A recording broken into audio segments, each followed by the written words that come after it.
자, 여러분 블로그 운영하시면서 제일 어려운 거 뭐가 있을까요? 제일 어려운데 대부분의 전문가들이 다 제일 중요하다고 말을 해. 뭘까요? 키워드요. 정답, 키워드입니다. 오늘 얘기 키워드. 요거 드디어 들어가겠습니다. 여러분들 제일 아마 궁금하신 내용일 것 같아요. 키워드. 키워드에 대해서 도대체 무슨 이야기를 해야 되나? 이게 굉장히 방대하거든요.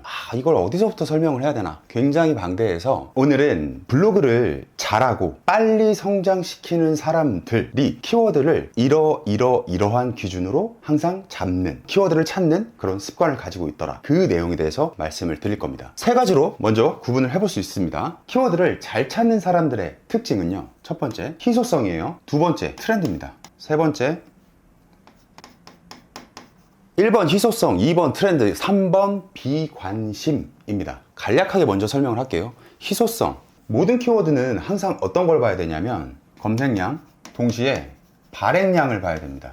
내가 쓸지 말지 결정을 하는 이 키워드가 한 달에 검색량은 얼마나 되지? 그런데 동시에 그럼 그 키워드를 한 달에 나 말고도 발행하는 다른 블로거들은 몇 명이나 있지? 몇 건이나 발행을 하고 있지? 이 두 가지를 같이 봐야 됩니다. 자, 이걸 이해하기 쉽게 두 가지 사례로 나눠서 한번 볼게요. 파란색은 검색량이에요. 두 개의 키워드가 있습니다. A, B가 있어요. A는 검색량이 이렇게 커. B는 검색량이 작아. 그런데 A에 제가 발행량도 같이 봐야 된다 그랬죠? 발행량은 이만큼이네. B의 발행량은 이만큼이네. 어떤 게 더 좋은 키워드입니까? A요. 네, 정답이에요. A가 훨씬 더 좋은 키워드입니다. 당연한 거예요. 우리 물건을 살 때 시장 수요, 공급의 원리와 똑같다고 생각을 하면 돼요. 하얀색 동그라미, 발행량이 공급이죠. 물건이 요만큼밖에 공급이 안 되고 있어. 그런데 파란색, 검색량은 수요죠. 이 키워드를 찾는 사람의 팥이 이렇게 크다는 거야. 시장에 물건은 요만큼밖에 안 들어오고 있는데 그걸 원하는 사람이 이렇게 많아. 네.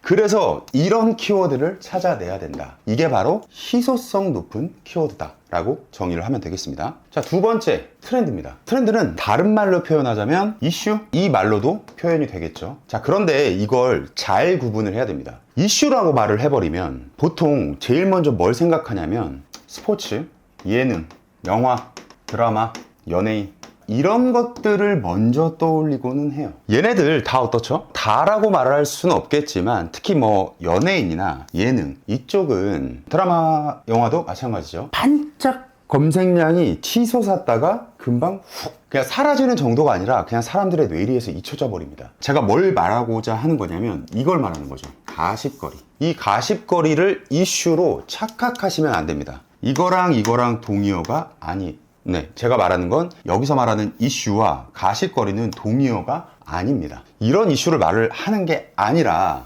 블로그에서 좋은 키워드를 찾고자 할 때의 트렌드, 이슈에 대한 의미는 내 카테고리 안에서 내 카테고리를 벗어나지 않는 한에서 현재 사람들의 관심이 쏠려 있는 것 혹은 앞으로 일어날 일에 대해서 관심이 쏠리는 것 그걸 트렌드 키워드라고 합니다. 이걸 잘 잡는 사람이 블로그를 굉장히 빨리 성장시키더라. 그리고 이미 성장된 블로그에서도 내가 트렌드에 민감하고 트렌드를 빠르게 캐치해서 좋은 내용으로 포스팅을 작성했을 때 그 블로그에 굉장히 큰 베네핏이 여러 가지로 생기더라 라는 거죠. 트렌드 키워드의 예시를 한번 들어볼까요? 엊그제 제가 운영하는 단톡방에서 그런 얘기가 있었어요. 육아 블로거예요.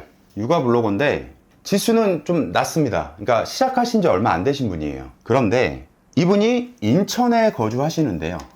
인천에서 출산지원금 이걸 상향한다고 기사가 뜬 거죠. 지금 이 영상을 촬영하는 시점이 23년 12월 거의 말이란 말이에요. 그러니까 24년 계획이 나온 거야. 좀 늦은 감이 있긴 한데 그거에 대한 뉴스 기사가 나와서 이걸 포스팅으로 작성을 했다. 그런데 조회수가 평소 본인 조회수 대비 폭등을 했더라. 이거 과연 괜찮은 거냐? 그래서 제가 뭐라고 답변을 했을까요? 괜찮다. 왜? 님은 육아 블로거니까 아주 시의적절한 트렌드 키워드를 잘 잡아 쓴 사례라고 볼 수 있습니다. 제가 주로 하는 이제 IT 쪽에서는 다음 달에 갤럭시 S24 스마트폰이 또 출시를 할 거란 말이에요. 그런 내용을 미리 적어보거나 아니면 단말기가 출시됐을 때 언팩에 대해서 빠르게 적어본다든지 하는 내용들이 다 트렌드에 들어간다는 겁니다. 그럼 이런 내용들을 내 카테고리에 맞는 거고 시의적절한 키워드로 바꿔서 내가 글을 쓰는데 그게 이슈 이슈거리고 그냥 우리가 말하는 방문자 수 끌어모으기 용이고 그냥 가십거리냐, 그렇게 볼 수 있냐는 거예요. 그거 아니라는 거죠. 그래서 그걸 구분을 정확히 해야 된다. 한 가지만 더 말씀드리면, 내가 블로그를 시작한 지가 얼마 안 됐어. 그럴 때 이런 트렌드 키워드를 잡아서 쓰는 요령이 있어요. 기준을 정확하게 하나 잘 잡아야 되는데, 자, 예를 들면 인천 출산 지원금 상향,